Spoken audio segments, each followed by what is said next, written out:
Assalamualaikum warahmatullahi wabarakatuh. Perkenalkan, saya Ni'imada Pratiwi dengan NIM 05120106 dari Prodi S1 Farmasi.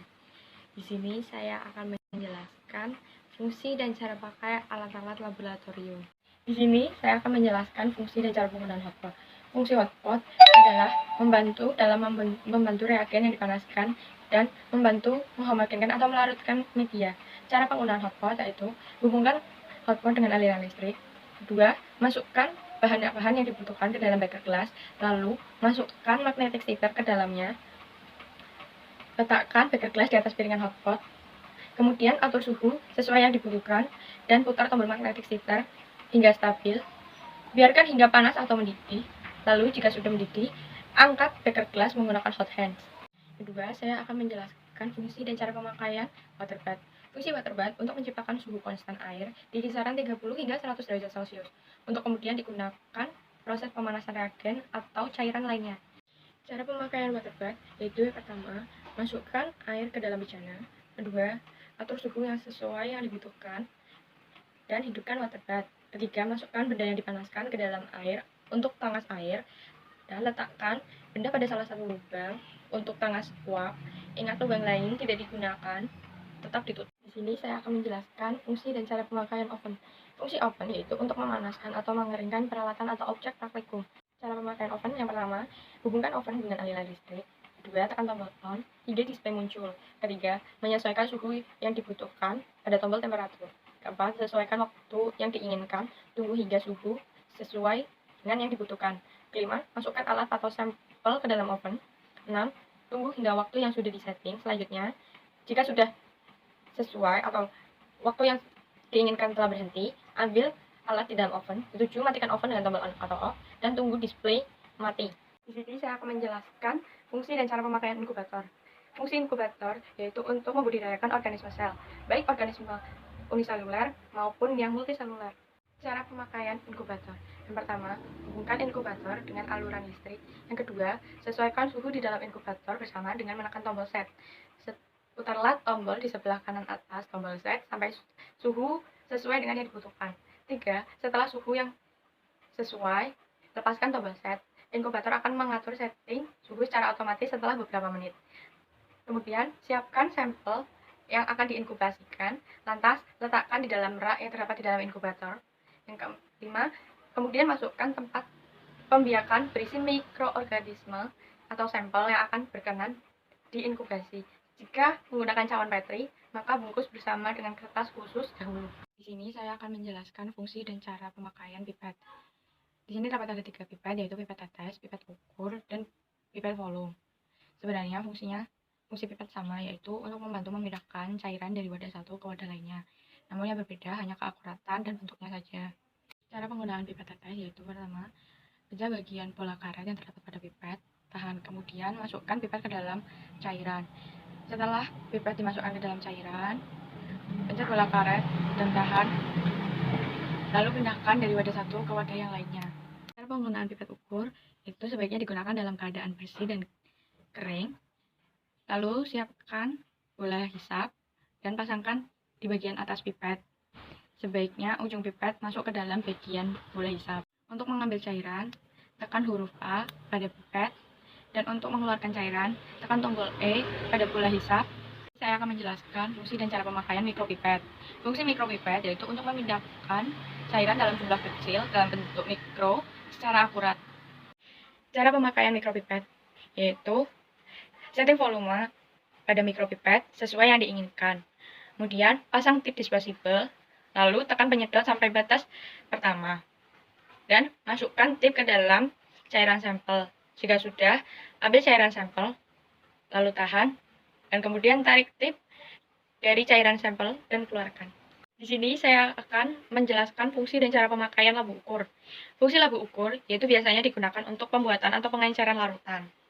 Cara pemakaian labu ukur yaitu pertama, siapkan sampel yang ingin diencerkan, lalu tambahkan aqueous hingga tanda yang sudah dibatas. Kemudian kocok hingga merata. Jika larutan sudah jadi dan siap digunakan, Lalu masukkan ke dalam botol bahan dan simpan di tempat yang sesuai. Di sini saya akan menjelaskan fungsi dan cara pemakaian tabung destilasi.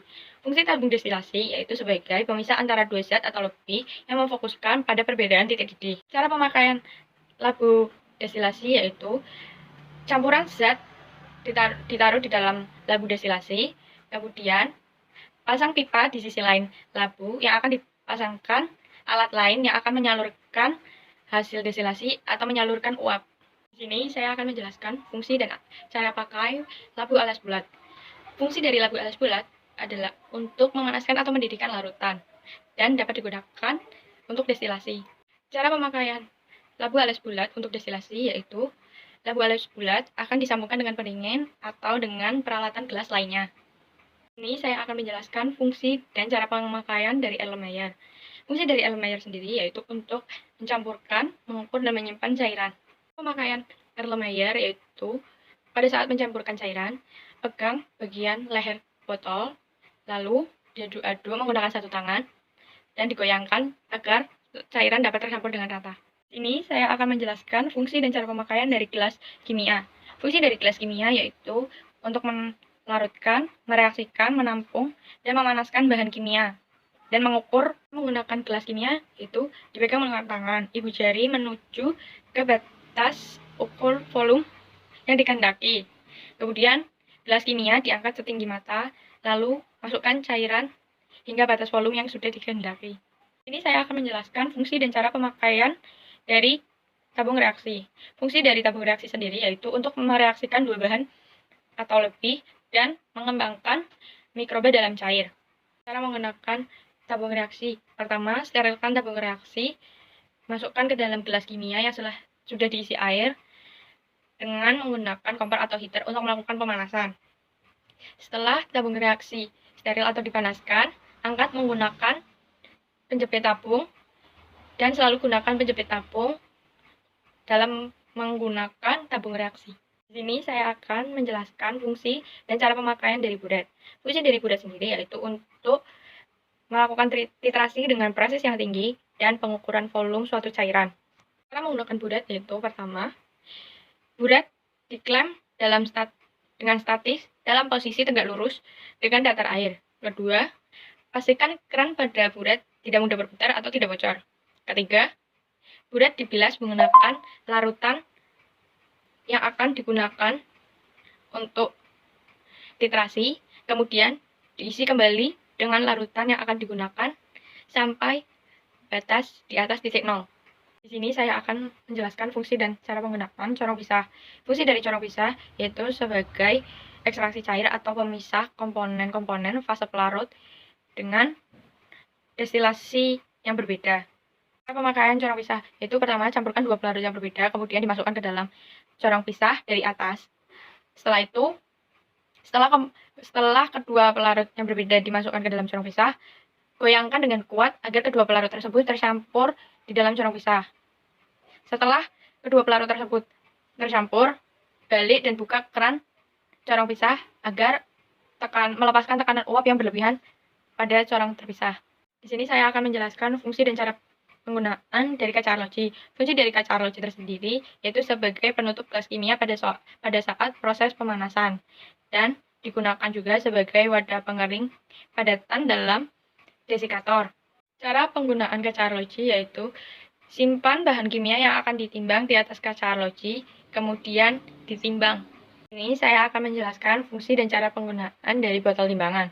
Fungsi dari botol timbangan sendiri yaitu menentukan kadar isi dari suatu zat dan untuk menyimpan bahan yang akan ditimbang bersifat higroskopis. Penggunaan botol timbangan yaitu masukkan larutan yang akan ditimbang masanya ke dalam botol, lalu botol ditimbang beserta isinya dengan menggunakan neraca. Di sini saya akan menjelaskan fungsi dan cara penggunaan dari timbangan. Fungsi dari timbangan sendiri yaitu untuk mengukur massa suatu benda. Cara penggunaannya yaitu tambahkan beban pada timbangan, tunggu hingga stabil timbangan tersebut, lalu akan terlihat berat atau massa dari benda tersebut. Di sini saya akan menjelaskan fungsi dan cara penggunaan desikator. Fungsi dari desikator yaitu untuk menghilangkan air dan kristal dari hasil pemurnian. Cara penggunaan desikator yaitu, pertama, buka tutup desikator dengan cara menggeser. Kemudian, masukkan alat dan bahan dari oven yang ingin didinginkan atau dikeringkan di dalam desikator. Setelah itu, alat dan bahan yang sudah dimasukkan ke dalam desikator ditutup kembali dengan cara menggeser. Fungsi dari corong bakar yaitu sebagai penyaring yang ditaruh di atas corong, kemudian dibasahi dengan pelarut untuk menghindari kebocoran. Cara penggunaan corong bajar yaitu letakkan corong bajar di alat penyedot atau vakum. Fungsi dari lemari asam yaitu untuk melindungi personil dari bahaya terhirupnya gas beracun selama proses pengujian.